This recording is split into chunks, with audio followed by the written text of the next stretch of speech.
Ago erokamano ne Nyasaye mochako loso thuolo mondo wachak warome kodi e studio ka. Omiyo ago erokamano janeno mokete Lolwe TV okinyi ma kawuono ni.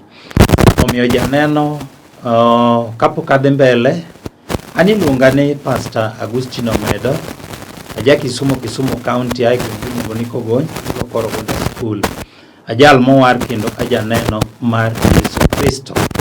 En okinyi majaber ma Ruoth ochako loso thuolo mana kaka wacho mondo wachak watudre kodi kokalo e Lolwe TV e wach Nyasaye. Omiyo janena bro kwayi ikawe thuolo ni dakika moko kang'eny to 30 mondo wach madhi yalo kawuono kik bai kendo ang'eyo ni Nyasaye biro timoni ono. Omiyo kwayi kapok iwuok idhi kamoro ikawe winjo matut aito bang'e wanalam kodi Nyasaye. Omiyo kapok adhi mbele, Nyasaye oraka gi ujumbe kata message kata thuon wach ma wacho ni Masiche mane thuon wach ma Nyasaye orago e studio okinyi ma kawuono ni. Omiyo janeno kapok adhi mbele akwayi mondo kamoro amora ma intie ikul wi mondo weche duto waket e lwet Jehova. Walam. Ago ni erokamano Nyasach loch, akawo janeno ni akete lweti. Imiye winjo matut mondo Injili madhi yalo kata weche madhi puonjo lok ngimane kendo timne dwaro madhod chunye. Alamo ka an gi yie ni isemiye winjo matut e nying Yesu majawar. Janeno mana kaka wacho ni nyinga iluonga ni Pastor Omedo. Nyasaye oraka gi ujumbe ma wacho ni Masiche. Omiyo Nyasaye ni kodi gi lengo in mikete okinyi ma kawuono ni in mikete Lolwe TV ni. Omiyo muma madwa somo adwa na som kodi Zefania adek wabro chako kare 18. To kapok wasomo muma ni wuoye adwa na wuoye gi mama moro kata jaduong' moro kata chiliel moro kata nyathi skul moro kata kijana moro mano yawe lolo kinyi makawuono ni ma wacha dir makale Masiche nikech wacho ni thuon wach wacho ni Masiche. Omiyo na wuoye gi jal machalo kamano, jal makale masira moro kata wach moro matek kendo masira ni osemiye wich kuot e kind ji. Samoro ne okonindo tieno, samoro wuotho to wuoyo kende ka janeko nikech ang'o masira osire. Mae momiyo akelo Nyasaye mangima manyalo golo ne ng'ato wich kuot. Moko biro nikech nitiere jal moro joma thirou nikech masira ok bi abia kata Masiche ok bi abia. Samoro nitiere jomoko ing'eni dhano ok oyiere kata mier mineno ji aegi kata nyuola ma ji aegi dhano ok oyierega nikech dhano ok oyiere mana kaka wachono. To Nyasaye oora ka gi ujumbe mana kaka wacho ni Masiche manyalo miyo ng'ato wich kuot. Kendo adieri bro wacho adieri ni pastor ane ma Masiche makale osemiya wich kuot. Ta awacho ni nitiere jogo kata jal moro mathiri kata nitiere jogo moko mathiro jomoko. Mana kaka chieng' moro Mathayo 2 moko adhi somo kano nyuol Yesu e dala mar Bethlehem to nonyuole e dala loch ruoth moro niluongo ni ruoth Herode. Herode nok mor gi nyuol Yesu. Omiyo no manyo yore te mondo mi onego nyathi maniluongo ni Yesu. Omiyo mumano wacho ne kano nyuol Yesu e dala mar Jerusalem, kano nyuol Yesu e dala mar Bethlehem e piny Judea, nonyuole ndalo loch ruoth Herode. Haito Herode noora juoke moko mondo dhi non nyota nikech ne gineno sulwe moro. Kura juoke go biro ni waneno sulwe moro kowuok yo wuok chieng'. Nomiyo wabiro mondo mi wamiye duong'.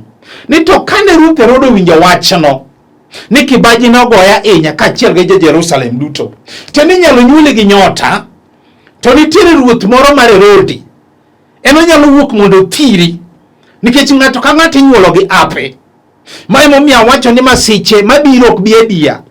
To kawuono akelo jal mangima, akelo Nyasaye manyalo golo ne ng'ato wich kuot manigo mabed pak kod uma e piny ngima. Mae momiyo adwa maduok ni gweth mane in go mokwongo chon. Kentiere ng'ato manena ka adier ne chako maber tikie gima timore ket ngimani. Adier king'iyo ngimani machon to gi ngima masani mikale opogore gi ngima machon ni chako maber to nikech ang'o erode mowuok ni malo okawo nyotani to kawuono kelo Nyasaye mangima. Mae momiyo adwa na som kodi kaw mumbi wabiro somo Zefania 3 wabiro chako kare 18 haito wadhi makaka Roma Nyasaye ochiko. Ndiko mar Nyasaye wacho niya, Ruoth Nyasaye nowacho niya, abiro golo masiche oko kuomu mi ok ginimiu wichkuot kendo. Nyasaye mawuoyo ok an Pastor Omedo. Miko wacho niya, Ruoth Nyasaye wacho niya, abiro golo masiche oko kuomu mi ok ginimiu wichkuot kendo. Winjuru, ka kinde nochopo to anakum joma thirou, anakony rang'onde kendo anachok jomoke mi alok wichkuot mane joga nigo bed pak kod uma e piny ngima. Akiani ng'ato be winjo wachono. To bi mbele kowacho niya, ka kinde nochopo monego achokue, anakelu dala, anamiu pak kod uma e kind ogendini duto mae piny, ka aduokonu gweth mane ungo chon mana kuneno. An Ruoth Nyasaye ema wacho kamano. Tiende ni wacho niya, nitiere ng'at mano chako maber to masiche osekelo ne wichkuot. Weche mokale osekelo ne wichkuot. Weche mokale osemiye wichkuot e kind ogendini kata e kind anyuola modak godo. Nikech ang'o? Nitiere ng'at mathiri kata nitiere joma thirou. To Nyasaye wacho niya, Ruoth Nyasaye wacho niya, abiro golo masiche oko kuomu mi ok ginimiu wichkuot kendo. Winjuru, ka kinde nochopo to anakum joma thirou, anakony rang'onde kendo anachok jomoke mi alok wichkuot mane joga nigo bed pak kod uma e piny ngima. Ni ka kinde nochopo to anachok jomoke, anakelu dala, anamiu pak kod uma e kind ogendini duto ma e piny, anaduoknu gweth mane ungo chon mana kuneno. To nitiere ng'at mane ochako maber to gweth nolalo e lwete. Tamor gi Nyasaye makelo ka. Nitiere ng'at manena ka sani adier osemanyo tich to tich otame yudo. Adier nosomo kendo en gi papers to jachien oketo ni ok onyal yudo tich maber. Tinde en kamoro amora modhiye ting'ise na kuna kazi. Samoro ng'ise ni kuja kesho. Tiende nang'o? Oneno masiche. Ok onyal bedo nyaka osiepe. Ok onyal bedo kind osiepe. Nikech kionge tich to kata osiepe nyalo ringo maweyi te. Tiende ni gini osemiyi wichkuot e kind osiepe. Gini osemiyi wichkuot e kind anyuola. Samoro adier ni tiyo to tich orumo. Noriebe bila makosa. Gweth mane in go nodhi molal. To andiko wacho niya, abiro golo masiche oko kuomu mi ok ginimiu wichkuot kendo. Anaduoknu gweth mar tich mane ungo chon mana kuneno. Ruoth Nyasaye ema wacho kamano. Ok an Pastor Omedo. Tiere ng'ama gwethne nie lwete mar tich. To jachien ma jajuok ma jaango wete nokawo nyotane mar gweth. Mana kaka wacho nondike Mathayo 2. Sama Herode nowinjo nonyuol Yesu, noluwo gimiluongo ni nyota. Tiende kata nyota ni mar tich nolal. Nonyuoli gi bahati nikech ng'ato ka ng'ato inyuolo gi nyotane. To Herode ma jachuok ma jaango wete nokawo nyotani modagi ni ok inyal yudo tich. To amor gi Nyasaye ma wacho niya, abiro golo masiche oko kuomu mi ok ginimiu wichkuot kendo. Anaduoknu gweth mane un go chon. Tiende ni mar tich mana kuneno. Ruoth Nyasaye ma wacho kamano. Akiani ng'ato be winja ma wacho ni pastor weche miyalo tier ane ma jachien nokawo nyota lweta. Ane ma tinde adong gi masiche kendo aneno wichkuot. To kawuono Nyasaye ikore mar duokoni. Samoro ng'ato nena ka dier mose tuo ndalo mathoth. Samoro ino tanda mar midekre, samoro ino hospital kanyo, samoro ino health center moro kanyo. Nikech ang'o?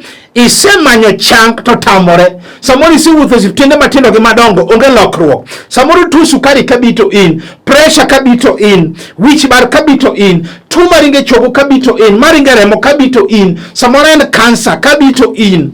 Winji, Ruoth Nyasaye wacho ni abiro golo masiche oko kuomu mi ok ginimiu wichkuot kendo. Wawuoyo gi ng'at manena kasani. Samoro adier isemuonyo yath ndalo mathoth, lokruok onge. Intini yiero nyaka chiemo michamo nikech ang'o? tuoni no otami ni okinyal chamo chiemo moro, to kawuono awinjo ka Nyasaye biro timo. Onge gima tek manosetamo. Idong gi wich kuot, kineno wich kuot. In ji chango osiptal to in ok ichangi. Idong adong osiptal. To muma wacho niya, abiro golo masiche oko kuomu mi ok ginimi wich kuot kendo. Owacho niya, anaduoknu gweth, tiende anaduoknu chang mane un go chon, mana kuneno. An Ruoth Nyasaye ema wacho kamano. Awinjo ka Nyasaye biro timo. Nyasaye ma jachange entiere ka. Winji ng'at ma wacho ni pastor ani masetunda lo mathum, to kawuono awinjo ka Nyasaye biro timo, nikech owacho niya, anaduoknu chang. Tiende Nyasaye biro duoknu del maber mane in go chon, mogol tuo mosesanino e nying Yesu. Onge gima tek manosetamo japuonj. Samoro ng'ato nena ka dier ma osemanyo nyathi ndalo mathoth to pok oyudo. Samoro osemadho yath ndalo mathoth, onge duoko. Samoro osedhi osiptende matindo gi madongo, onge duoko. Samoro osedhi moneno nyaka gynecologist, mago joma osomo imene, onge duoko. Iwinjo? Kata sani onena ka moko komako gi dweche adek to wuogi dweche adek, komako to wuogi dweche adek, jachien odagi ni ok onyal ting'o. Samoro adieri mako maber to ok inyuol. Jachien odagi ni ok inyal ting'e bamni. Samoro adieri nyuolo maber tiwilo mana gi lo. Idong kinenango masiche. Gini osemiyi wich kuot e kind anyuola. Gini osemiyi wich kuot nyaka kindi gi chuori. Gini osemiyi wich kuot samoro anyuola mani tede, in ema pok iting'o nyathi. Akini mana wuoyo gi ng'ato nikech erodoregi ni ok inyal ting'o. To Nyasaye wacho niya, abiro golo masiche oko kuomu miyo ginimi wich kuot kendo. Anaduoknu gweth, tiende ni ting'o nyathi mar nyuol mana kuneno. An Ruoth Nyasaye ema wacho kamano. Wawuoyo gi ng'at machalo kamano. Ma wacho ni pastor an ema asemanyo to pok ayudo. To kawuono awinjo ka konyruok yudore ka kuom Yesu Jawar. Osiep Lazarus sule mar okinyi. Haluonge ga ni chieng' madhiambondo, onge gima tek manosetemo tame timo. Owacho niya, anaduoknu gweth mar ting'o nyathi mane un go chon mana kuneno. Ruoth Nyasaye ma wacho kamano. Ke Nyasaye katimo nyaka ji duto te neno. Wawuoyo gi ng'at ma pi wang'e go kala kala.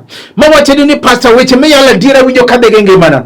Adi samoro ne ok inindo otieno. Weche gi dhigi dhod chunyi. Hine midong kineno wich kuot. Hine ma jachien odong koketi nigi wich kuot. Ni ok inyal yudo gimidwaro. To kawuono winjo ka Nyasaye biro timo. Idong kineno masiche kinde dalo duto. Mana kaka wacho ni thuon wach ma kawuono de wacho ni masiche. To kawuono winjo ka Nyasaye biro timo. Wawuoyo gi nyako moro manena kasani. Mose manyo dichuo to ok oyudi. Adiru se wuotho to ok oyudi. Kawuono nchikisumoru chani chimigori. Weche dhigi dhod chunyi. Ok gima timore kit ngimane. Nyithindo to samoro en ga ng'wen. Ng'ato ka ng'ato gi wuongi. Jachien odagi ni ok inyal yudo dichuo makendi.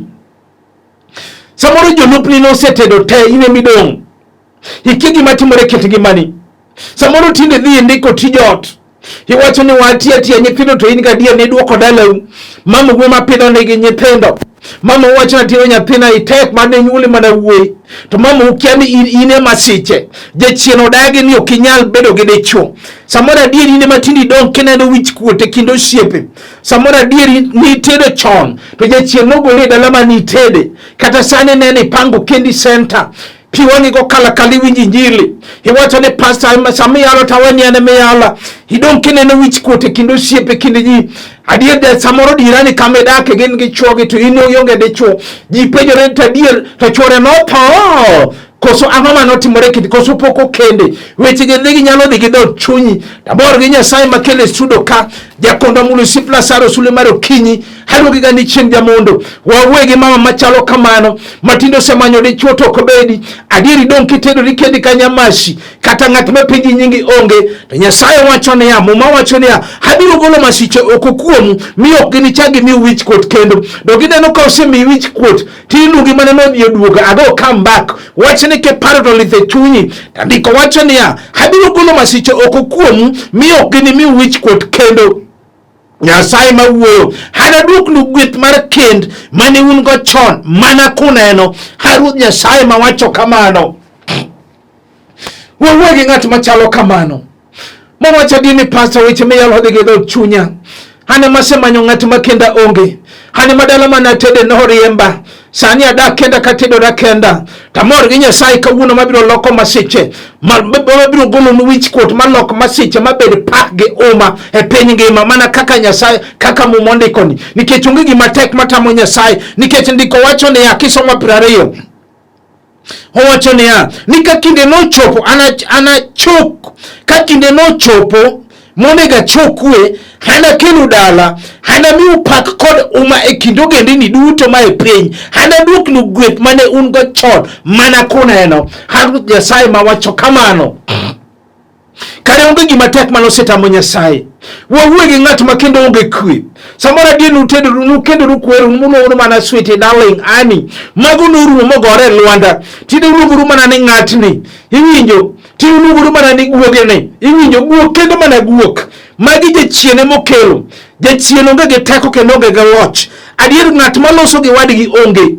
wuoyo mana gi SMS e ot adier ng'ato ninde sitting room ng'ato ninde bedroom tinu dong mana kuna no wich kuote plot kamidake mama wachni ke paro to dhigi do chunyi onge gima nyalo dhi maper unuboru pile tamor gi Nyasaye makelo kama wachania habiro golo masiche oko kuomu miyo gini mi wich kuot kendo anaduk nu gweth tiededea anaduk nu kwe mane ungo chon mana kuneno Harut Nyasaye mawacho kamano henona mawacho ni onge kwe akelo jakel kwe kawuono Nyasaye maratego wuro manyaka chieng kendo ruodhi kwe hene mantiere ka obiro timo gik matongo ma dhano ok nyal wawuoyo gi ng'at machalo kamano wawuoyo gi ng'at mano halo lale lwete adier ni chako maber to tinde gima timi kia nitiere ng'at manena ka adier no chako wala maber to podha adier ko yudo pesa to lale lwete mana ka gimoro kongo ema kawe lwete wawuoyo gi ng'at machalo kamano samoro adier ni chako wala maber mar rech no podho samoro ne en mar alot kata mar nyanya no podho samoro ne yawo M-Pesa kata ne yawo wuoche no podho samoro in gi hardware samoro in gi yedho nam kacha kata mamako rech honge wawuoyo gi ng'at machalo kamano samoro in gi ola mar hotel kata ng'at madonjo tendi no onge kata chiel adier kochopo godhiambo ni kwano pesa to pesa ikia kuma dhiye iwe mana ni ng'ate momayi wawuoyo gi ng'at machalo kamano nitiere miere moko ma ji ok pidh kata chiayo in kipidho chiayo to thatha e lweti to nohala ok inyal bedo e lweti adier kipidho kata yien kipidho kata mana cham onge mati kata chiel adier tinde dong kineno masiche e kind anyuola weteni tinde ji osenyieri adier tinde ji osegoni siboi idong kineno wich kuot e kind joma nuchako go ala gin gidhi maber to in tinde idong go ala onge madhi maber kata chiel samoro ni kawo nyaka loan tinde nodhi monyumore wawuoyo gi ng'at machalo kamano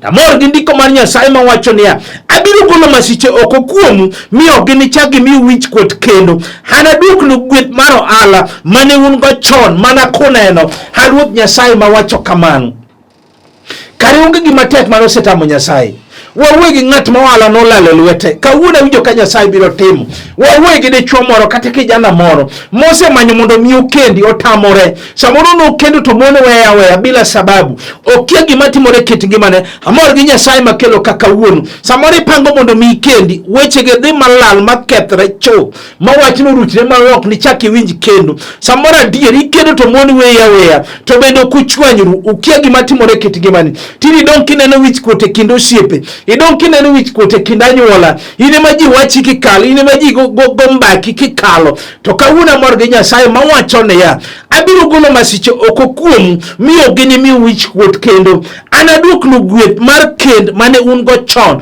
mana kuneno Harut Nyasaye mawacho kamano hendi chuo mane mawacho ni pastor weche me yala die de gido chunya hane ma jaoda no dhi tini dong samoro kitedo ni kendi samoro no dhi nyaka gi nyithindi weche ge de gido chunyi to kawuono hawinjo ka Nyasaye biro duoko nikech ondike mo mamania abiro duoko nu gweth mane un go chon mana kuneno Harut Nyasaye mawacho kamano wawuoyo gi ng'at madwaro ot kata mosemanyo ot to tamore samoro adier ni pango mondo mi gedi weche ge dhi maruchre malal samoro ni chako gedo maber pesa lale lweti kie kuma pesa na odhiye ma ote chungie kore samoro sepango mondo mi gol dala musumal ne piny samoro yien ne piny samoro gimoro mara ne piny mondo mi tim otamore nikech Herode no chwalo lwete no kawo awi mar gedo Adier jomoko tindi gero negi mana malito shiko mabati mokabile to gi padore mana mare kwer mana kata ka mama ni moro tho kata ka baba ni otho tigero ni mare kwer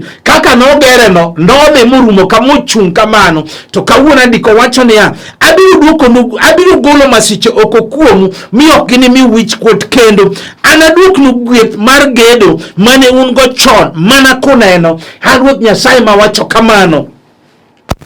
Akani ng'ato be winjo kuma nitie nikech awinjo ka Nyasaye biro timo. Samoro mama moro nena kama poko nyuomo dhok jachino dage ni ok nyal nyuomi dhok in mama utino so wacho tino nyathina churi okele kata diel adier samoro dichuo moro nena kama pango nyuomo chiege to tamore ni ok nyal timore nikech ang'o gweth no lale lwete okia gima timore kit ngimane tandiko wacho niya tino dong koneno masicha e kind mon wetene adier jachino dage ni ok nyal nyuomi samoro adier nyimine ni nyimine maluwi no se nyuomo dhok te to ine mapoko nyuomi to mama wacho ni idong kineno wich kuot e kind osiepe kind nyimine ni abiro golo masiche oko kuomu mi ok gini chagi mi wich kuot kendo anaduok nu gweth mar nyombo mane un go chon mana kuneno wauwe gi mama moro jaduong' moro mano puonjo nyithindo adier to onge matiyo kata achiel nikech kong'o baro kodgi kong'o mono gi kendo kong'o mono gi kedo kong'o mono gi nyombo kong'o mono gi yudo tich idong kineno wich kuot nyaka nyuolo segoe mbaka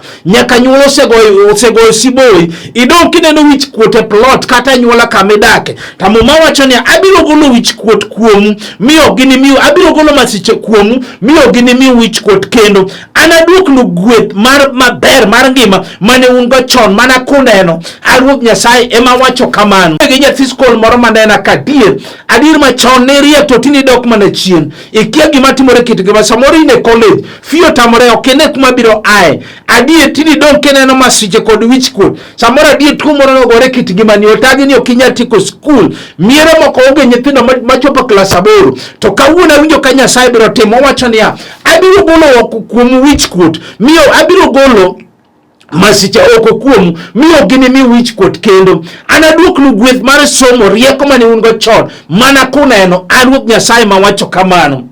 Onge gima tek matamo Nyasaye watim neno moko matin kech adwa lamo kodi Nyasaye mama moro chieng' moro nonena mana kayalo kama adier nyako moro ka mama moro owacho ni pastor wan nyithindo 7 to an nyako mar 4 to nyaka nyamire na riyo adek maluwa nose dhi tedo te mambele nose dhi tedo ane madong kaneno wich kuot ni kech poko kenda gini nomiye wich kuot e kind nyimenene noonge nyaka nying sama na lamo kode Nyasaye matimo oro notimo oro manyako ni nokendi kendo ene ode mama moro bino nene lolo kayalo mana kaka yalo niendi sani owacho ni pastor an napuonjo nyithindo kendo na uso nyaka lo nyithindo onge matiyo kata chiel manya kanyola no odong kanyiera no odong koneno wich kuot sama na lamo ne Nyasaye duoko no yudore kata kawuono winjo ko biro timo jaduong' boro bende ogona simo owacho ni pastor na winjo kiyalo to ane madong kaneno wich kuot asetiko igni 5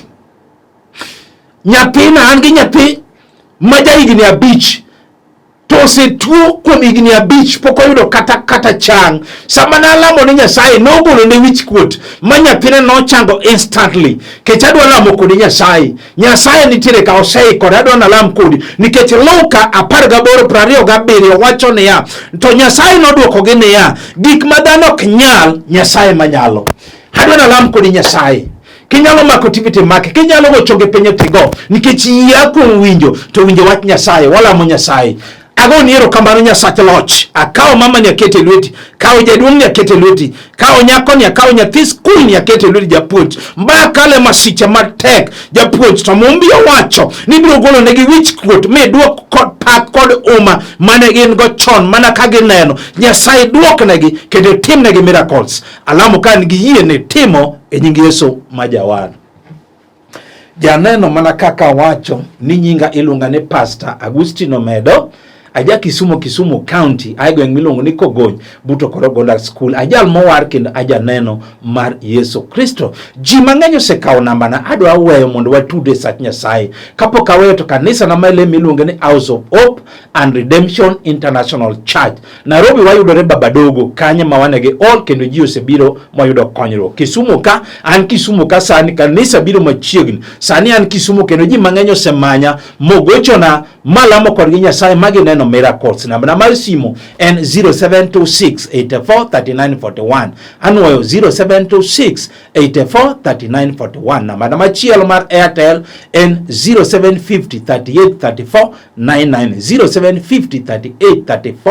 0750383499. Kao kamano tuwatudre sach Nyasaye. Shalom.